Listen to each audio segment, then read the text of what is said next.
자, 금요 칼럼 하겠습니다. 지금은 야만의 시대다라고 저는 생각을 하는데요. 이런 시기에 인간이 품위를 지키면서 살다가 죽는 것이 매우 중요하다라고 생각합니다. 그야말로 아수라 같은 시대를 살아가면서 대체로 평범한 인간들은 이럴 때 나도 똑같이 아수라 같은 시대에 아수라 같은 방식으로 살아가야 되겠다. 자, 이렇게 생각하기 십상이지요. 지금 대한민국의 대통령이 되려고 하거나 됐던 사람들 거의 대부분이 결국은 아수라 같은 시대에 아수라 같은 방식으로 살아왔습니다. 그리고도 지금도 문제가 계속 제기되고 있어요. 자, 그래서 그런 자들이 대통령에 갈 수 있다는 것은 국민 대다수가 이 아수라 같은 시대에서의 삶을 인정해 준다는 겁니다. 자, 아수라라고 이야기하면 결국은 싸움이 그치지 않는 만인 대 만인의 투쟁으로 점철되는 그런 시대를 아수라라고 하지요. 그래서 그런 시대에는 이 좋은 끝이라고는 있을 수 없습니다. 자, 과거에 우리가 60년대, 70년대, 80년대, 90년대에도 한국에 많은 야만이 있었지만은 그런 야만의 시대를 이렇게 살아오면서 우리는 지금 우리가 못 사니까 야만인 거야. 그래서 못 살다 보면 사람이 체면이고 양심이고 도덕이 어딨나. 근데 우리가 좀 더 잘 살게 되면 나아질 거야. 지금도 과거보다는 훨씬 나아지고 있잖아. 이런 생각으로 살아왔어요. 근데 우리는 이제 최상의 수준에 도달했습니다. 물론 아주 만족스럽지는 않지만은 아마 한국이 지금보다 더 잘 사는 시대는 없고요. 이제 밑으로 내려가는 것만 남았고 올라올 만큼 올라왔다는 한국적 수준에서 한국적 방식으로요. 자, 그러면 가장 잘 사는 시대에 나름은 올라왔는데 이 또한 아수라를 벗어나지 못하는 야만의 시대다. 그러면 우리는 지금까지 제가 64년에 태어났는데 지금 이 2023년까지 그야말로 이 아수라 시대를 보고자 그렇게 아득바득 그냥 살아온 것인가, 이런 회의가 들지요. 자, 그런데 이런 시대를 살아가면서 우리가 가져야 될 자세가 있습니다. 지금 이 시대는 경제가 붕괴되고 있고요. 이제 경제가 고점에 이르렀다가 추락하고 붕괴해가고 있습니다. 더 나아가서 정치도 붕괴됐지요. 정치 돌아가는 꼴을 보면 과거의 삼김씨 시대보다도 못한 모습들이 많이 보여요. 부패가 그렇다고 그때보다도 나아진 것도 아닙니다. 그때는 사실상 양성화된 부패가 이제 음성화된 부패, 성매매 단속하고 비슷해졌어요. 그리고 한국 사회 전반에 부패, 그리고 쇠락, 이런 것들이 폭력성, 사기, 이런 것들이 강화되고 황금 만능주의, 물질주의는 과거 6, 70년대에 배가 고파서 그럴 것이다. 그래서 그때 이 맨몸 하나로 출세지향적인 방식으로 살아온 사람들에 대해서 이해를 우리가 하지요. 얼마나 고통스럽고 힘들게 살았으면 수단과 방법을 가리지 않고 돈을 벌고 출세를 해야 되겠다고 생각하게 되었을까. 근데 이제 그렇지도 않은 세상에서 솔직히 말하면 물질주의와 황금만능주의가 더 팽배해지고 있습니다. 있는 사람은 있는 사람대로 저질이 되어가고, 그러니까 상류층들은 없는 사람은 없는 사람대로 또 야만이 되어가고 있어요. 아래 위가 공이 다 썩어가고 있다. 제가 택시 운전하시는 분을 보면 서울의 대표적인 고급 주상 복합이나 아파트에 사시는 사람들이 어떤 매너를 가지고 있는가도 잘 들어봤고요. 그렇다고 서민층이라고 없이 살지만 인간적 품위를 지키고 사는 과거 드라마 속에 나오는 그런 서민도 거의 없어져 가고 있어요. 결국 이 품위라는 것은 뭘 의미하겠습니까? 품위는 사전적으로 사람들이 보든 안 보든 얼마나 많이 있든 많이 없든 관계없이 언제나 도덕적으로 정직하게 살아간다. 그래서 품위가 있다는 것은 스스로 정한 기준과 자신이 옳다고 믿는 것에 따라 살아가는 것이고, 자신의 행동을 평가할 사람이 아무도 없을 때조차도 자기가 세워놓았던 기준에 의해서 살아간다. 이게 품위라는 겁니다. 그래서 흔히 품위라는 것이 직위에 어울리는 행동 방식, 이건 아니에요. 품위라는 것은 가장 바닥에서 살아가는 사람도 그 나름의 품위가 있는 것이고, 직위가 더 있어 간다, 직위가 높아질수록 품위는 더 많이 요구돼야 되죠. 어려운 사람한테 요구되는 이 품위라는 것은 최소한의 가난하지만 부끄럽지 않고 구차하지 않으며 즐겁게 살려고 노력하는 것이 품위라고 본다면, 이 사회 상류층은 그야말로 타의 모범이 되게 모든 부분에서 본보기가 있어야 된다는 겁니다. 그래서 사회에서의 성공이 내가 능력이 있어서 성공했다라고 믿는 능력주의가 오늘날 한국의 천민자본주의를 지배하고 있는데, 능력주의를 갖다가 믿지 않습니다. 공부 좀 잘했다라는 거는요, 노래 잘하는 사람, 춤 잘 추는 사람, 시를 잘 쓰는 사람, 그리고 뭐 피아노를 잘 치는 사람, 그림을 잘 그리는 사람, 이런 수많은 능력 중에 하나에 불과하다는 거죠. 근데 공부 잘하는 능력을 하나를 가지고 자기가 자기 능력으로 성공했다, 그런 것은 저는 옳지 않다고 보고 있습니다. 성공은요, 능력 외에도 이 비열함, 아부, 기회주의, 냉혹함, 이런 것들이 다 맞아떨어져야 되는 거고 운도 좀 있어야 됩니다. 그런데 현실 사회의 나의 성공 뒤에 수많은 사람들이 울고 있을 수 있다는 거예요. 그래서 성공이라는 것은 거기에 대한 부채의식과 부담을 가지면서 살아가야 그 사람이 품위를 잃지 않는 겁니다. 그래서 오늘날 마이클 샌들 교수를 예를 들지 않더라도 많은 사상가들이 그야말로 능력주의로 이 세상의 모든 차별이나 서로 간의 다름을 이렇게 끌고 가는 것은 옳지 못하다는 거예요.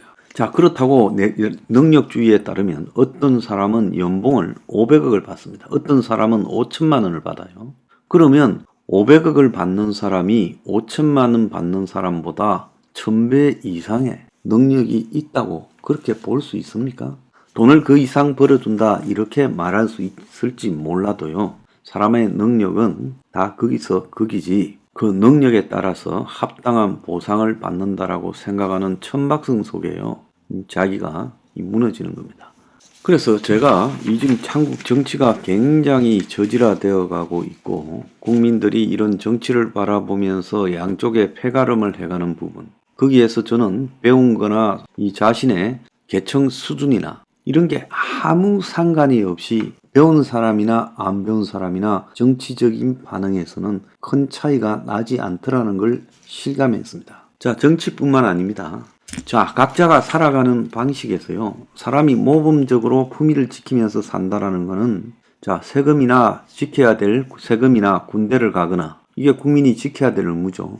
여기에서는 기본적으로 다 해야 되고, 그 다음에 더 나아가서 부동산 투기라든지 이런 투기를 통해서 돈을 벌려고 하지 않아야 된다. 이것이요, 가장 간단한 범주의 저는 품위라고 봅니다. 이것도 못 지킨 사람이 이 사회적으로 뭘 하겠다라는 것은 그건 잘못된 거예요. 그런데 장관 이상 가는 사람들, 국회의원 상당수가 이거 세금, 군대, 그리고 투기, 이것도 못 지킨 사람이 3분의 2, 아니 한 80%, 90%가 될 거라고 봅니다. 그 다음에 뭐 학력을 속인다든가 이런 것도 품위의 기본적 영역에 속하는 거죠.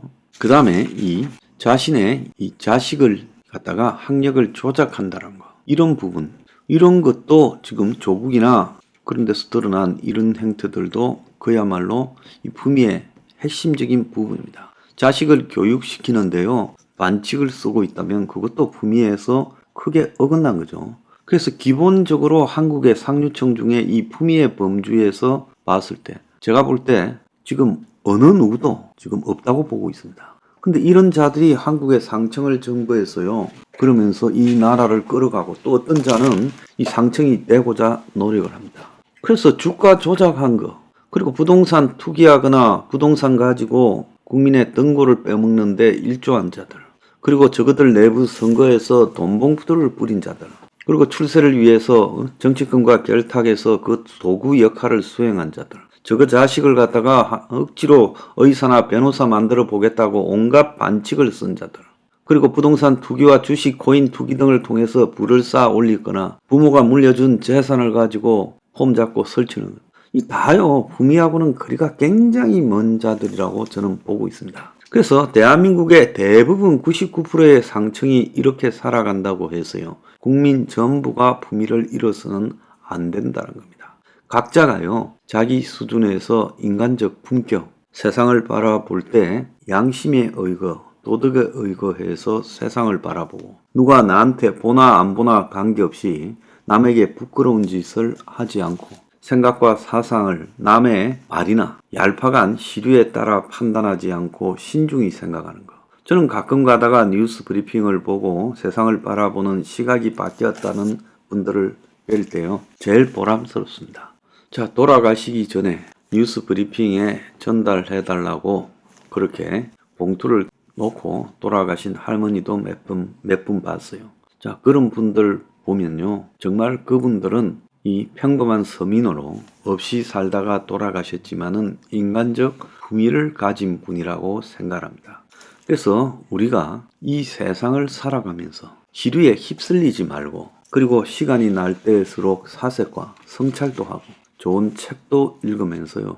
그러면서 어떤 판단이 서지 않는 사안에 대해서 쉽사리 말하거나 글을 쓰지 말고 그리고 한 번쯤 깊숙이 생각을 해보고 그래서 어떤 것이 옳고 그른가를 가리는 그런 능력을 키워가는 이런 것이 절실히 필요하다는 거예요. 앞으로요.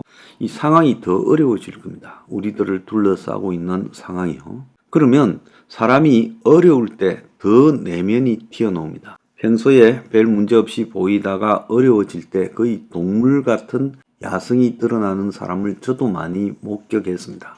사람이 어려울 때일수록 짐승이 되지 말고 인간이 되려고 노력하는 것. 이 품위가요. 저는 굉장히 중요하다.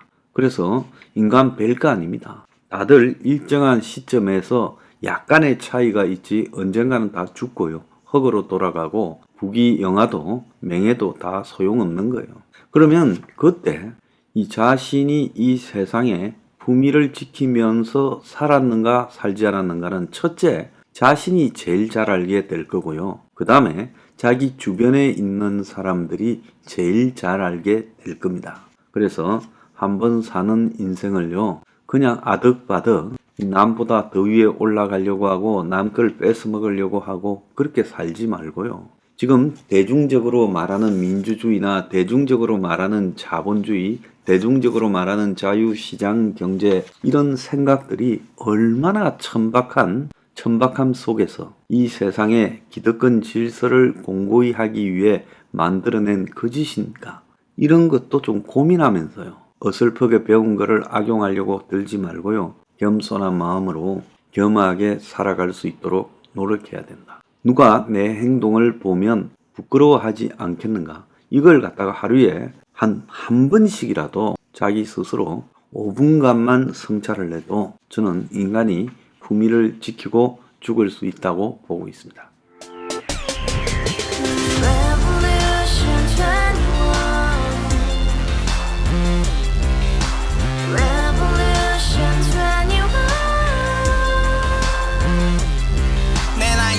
월세 30 코인빚만 300 서울에 온 지 벌써 10년 아둥바둥 버텼지만 여전히 난 반지 하에 제왕 곰팡이 연문제약 내비랑 깡통망통 완전히 폭망 90원 창문만큼 작아진 내 꿈 연애 결혼 내 집 모든 게 헛꿈 1년 전 떠난 여친 울며 말했지 같이 써봤자 평생 가본 게 꼭꼭꼭라지 가바후스 700 나도 소유주 가바후스 700 나의 소유주 택시기사 우라부지 마트캐셔 울어무니 우리 집안 다 털어봤자 후줄 그래 개선민 내 미래 거기서 팍 끝난 거지 팍 더 이상 노력 따윈 괴물이 스펙 찾아 쌈말리 비오는 날 알바 잘려 맨날 학원 날 개쳐 발려 밤비 내리는 양화대교 홀로 걷고 있을 때 현수막에 아로 새겨진 평당 700짜리 아파트 다같이 소리 질러 혁명 21 가바후스 700 나도 소유주 가바후스 700 나의 소유주 Together in the house, brand new day, and your dream had just begun. Yeah.